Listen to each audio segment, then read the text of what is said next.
मदरसा education system पर यह दोहरी चोट क्यों? क्या है सेंटर और स्टेट की मंशा?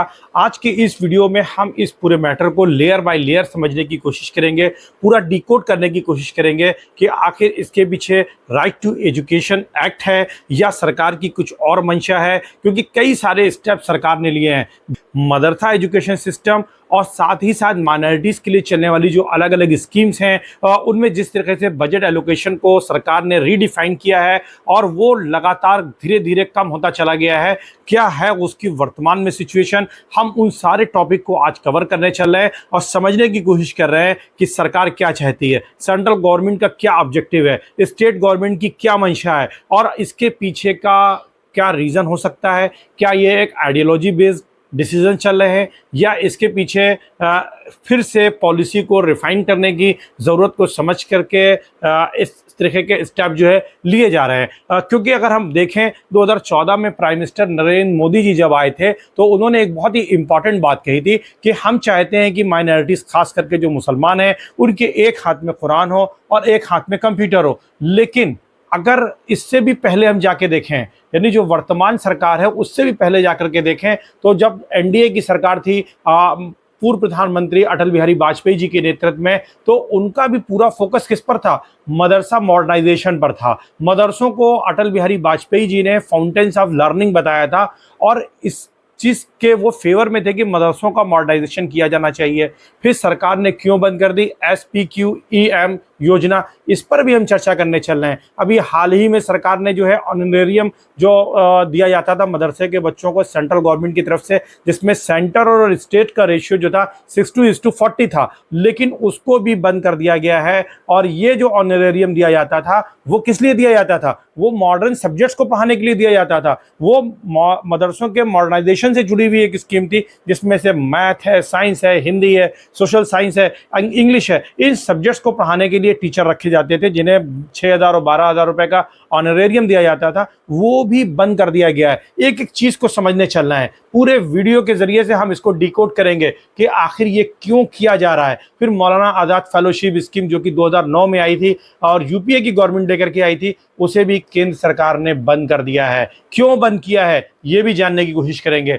फिर इसकी जो प्रायर स्कीम अगर बात की जाए, अटल बिहारी वाजपेयी जब प्राइम मिनिस्टर देश के थे तो उन्होंने एक योजना शुरू की थी, मौलाना आज़ाद नेशनल स्कॉलरशिप, और वो भी मदरसों के और माइनॉरिटीज़ के एजुकेशन के दिशा में ठोस काम करना चाहते थे। लेकिन वर्तमान सरकार ने मौलाना आज़ाद फेलोशिप स्कीम को ख़त्म कर दिया है और मौलाना आज़ाद नेशनल स्कॉलरशिप योजना को अब कन्वर्ट कर दिया गया है बेगम हज़रत महल नेशनल स्कॉलरशिप, जो कि मेरिटोरियस गर्ल्स स्टूडेंट के लिए belonging to the minorities community है, उनके लिए इसे कर दिया गया है। तो इस ब्लॉग वीडियो में हम लेयर बाय लेयर समझने की कोशिश करने चल रहे हैं कि सरकार की स्ट्रेटजी क्या है, सरकार चाहती क्या है, क्या ऐसा राइट टू एजुकेशन के तहत किया जा रहा है और सरकार मदरसा मॉडर्नाइजेशन स्कीम को आगे लागू करेगी या नहीं करेगी। ये इन सब चीज़ों पर भी हम आपसे एक बात करेंगे। सरकार की क्या मंशा है इस पर भी चर्चा करेंगे। लेकिन इससे पहले हम कुछ बेसिक चीज़ों को समझने की कोशिश करते हैं कि आखिर ये सारे निर्णय क्यों हो रहे हैं, इसके पीछे बैकग्राउंड में क्या रीज़न है।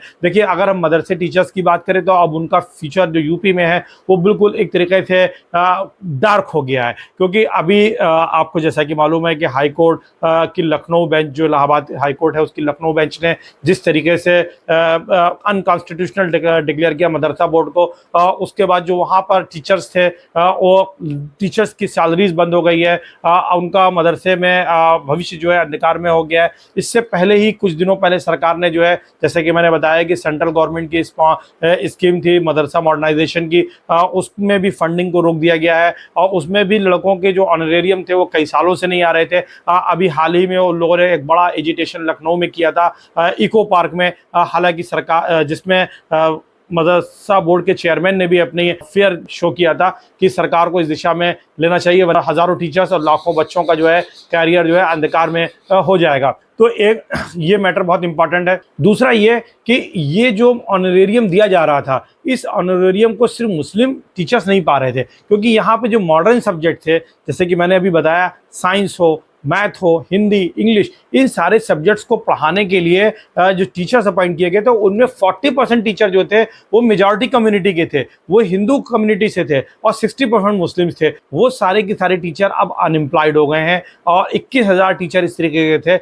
ये जो टीचर थे वो मेजॉरिटी कम्युनिटी और माइनॉरिटी कम्युनिटी दोनों में थे और जैसा कि मैंने अभी कहा कि 40% जो थे वो मेजॉरिटी कम्युनिटी के आ रहे थे। और ये जो स्कीम थी मॉडर्नाइजेशन की, उसका नाम था provide quality education in Madrasa, SPQEM। इस योजना के तहत जो टीचर्स थे 7,500 मदरसों में लगभग 10 लाख स्टूडेंट्स को जो है मैथमेटिक्स, साइंस, हिंदी, इंग्लिश जैसे मॉडर्न सब्जेक्ट को पढ़ा रहे थे, मदरसों के मॉडर्नाइजेशन की दिशा में काम कर रहे थे। अब सवाल ये उठता है कि एक तरफ सरकार मदरसों को मॉडर्नाइज करना चाहती है, एक तरफ सरकार मदरसा एजुकेशन सिस्टम को मेन स्ट्रीम एजुकेशन सिस्टम में लेके आना चाहती है, दूसरी तरफ मदरसों के जो मॉडर्नाइजेशन की स्कीम है उसमें फंड को बंद करती जा रही है। तो ये इसके पीछे सरकार की क्या मंशा हो सकती है, इसे समझने की ज़रूरत है। अगर आप इसे समझ जाएंगे तो पूरे मैटर को आप बहुत अच्छी तरीके से समझ जाएंगे कि आगे क्या होने जा रहा है। फिर हम देखें SPQM के अलावा अभी सरकार ने इसको रिसेंटली जो है मिनिस्ट्री ऑफ माइनॉरिटीज़ में ट्रांसफ़र किया था, इसके बाद भी ये योजना बंद कर दी गई है।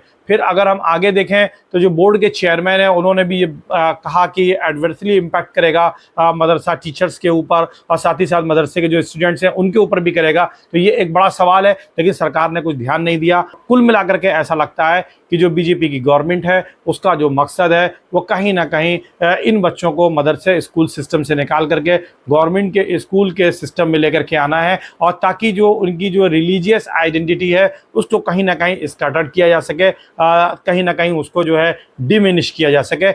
ऐसा फील हो रहा है क्योंकि जिस तरीके से जो माइनॉरिटी से जुड़ा हुआ फंड था या माइनॉरिटी से जुड़े हुए जो स्कीम्स हैं जिस तरीके से उनको बंद किया गया है। फिर अगर हम बात करें SPQM, तो ये SPQM बहुत ही इंपॉर्टेंट योजना थी क्योंकि इसके ज़रिए से आप मदरसों का मॉडर्नाइजेशन कर रहे हैं, लेकिन आपने कहीं ना कहीं इस योजना को बंद करके उस पूरे प्रोसेस को ही जो है ब्लॉक कर दिया है। तो जब आपने उस प्रोसेस को ही ब्लॉक कर दिया है तो फिर आप मॉडर्नाइजेशन कैसे करेंगे। एक चीज़ अगर ये अब मदरसों के ऑनरोरियम को बंद किया, मदरसा बोर्ड अनकॉन्स्टिट्यूशनल डिक्लेयर हुआ, साथ ही साथ अभी गवर्नमेंट ने डिसकंटिन्यू कर दिया मौलाना आज़ाद फेलोशिप। अब ये फेलोशिप जो थी वो माइनॉरिटीज़ के बच्चों के लिए थी, जिसमें केवल मुस्लिम बच्चे नहीं थे बल्कि बुद्धिज्म, जैनिज्म को भी फॉलो करने वाले क्रिश्चियन भी थे। तो जो इंडिया में 6 माइनॉरिटीज़ हैं वो सभी इसमें शामिल थे, लेकिन सरकार ने इस योजना को भी बंद कर दिया और ये लॉजिक दिया है कि सरकार की जो ये योजनाएं हैं ये दूसरी योजनाओं के साथ चूँकि वो कोलाइड कर रही थी, इसलिए इस योजनाओं को हमने बंद किया है। और साथ ही साथ जो प्री मैट्रिक स्कॉलरशिप थी वो भी अब 9-10 के बच्चों को दी जाएगी, क्लास 8 तक के बच्चों की वो बंद कर दी गई है। और ये कहा है कि राइट टू एजुकेशन के अंतर्गत इन सभी बच्चों को फ्री एजुकेशन दी जानी चाहिए और दी जा रही है, इसलिए हम इसको बंद कर रहे हैं। तो ये भी एक बहुत बड़ा सेटबैक है, तो इसको समझने की ज़रूरत है। सेंटर ने जो है मौलाना आज़ाद फाउंडेशन को भी बंद कर दिया है, एजुकेशन फाउंडेशन था उसको भी बंद कर दिया है। आप देख रहे हैं एक के बाद एक जो माइनॉरिटी से जुड़े हुए जितने भी इंपॉर्टेंट इंस्टीट्यूशंस हैं या जो माइनॉरिटी से जुड़ी हुई जो इंपॉर्टेंट स्कीम्स हैं, जो मदरसों का मॉडर्नाइजेशन करना चाहती हैं, जो मुसलमानों में एजुकेशन के स्तर को ऊपर उठाना चाहती हैं, क्योंकि सच्चर कमेटी भी ये कह रही है ना कि मुसलमानों की जो एजुकेशनल स्टेटस है वो SC से भी नीचे चला गया है, इकोनॉमिकल स्टेटस भी SC से नीचे चला गया है। सर्वाधिक जो गरीब हैं, मोस्ट पुअर लोग हैं, वो माइनॉरिटीज़ में रहते हैं। तो इसके बाद भी सरकार का ये निर्णय कितना जस्टिफाइएबल है, इस पर आप कमेंट के माध्यम से हमें अपने विचार रख सकते हैं। और अगर हम बजट की बात करें तो सिर्फ 2024 के इंटरिम बजट की ही बात करिए तो इस सारी जो स्कीम्स हैं इनके लिए बजट को बंद कर दिया गया है। और जो पुराने जो सरकार के बजट थे, अगर हम 2023-24 के बजट की बात करें तो जो माइनॉरिटीज़ का बजट एलोकेशन था वो उसमें 38% तक की कमी की गई है। 38%, 38%। सोचिए कि इतना बड़ा अमाउंट जो है सरकार ने कम कर दिया माइनॉरिटीज़ का, तो ये एक बहुत बड़ा सेटबैक है। इसको आप देख सकते हैं, समझ सकते हैं। इसी तरीके से इंटरिम बजट है, उसमें भी इसी तरीके के कुछ निर्णय लिए गए हैं। कुल मिलाकर के जो पूरी सिचुएशन है वो इस बात को इंडिकेट करती है कि जहां 1993-1994 से मदरसों के मॉडर्नाइजेशन की स्कीम चल रही है, जिसके लिए फंडिंग भी दी जा रही है। जैसा कि मैंने बताया कि मदरसा के लिए SPQM जो योजना थी वो चल रही थी, लेकिन उस योजना पर भी फंड बंद कर दिया गया दिया है क्लास 8 तक के बच्चों के लिए।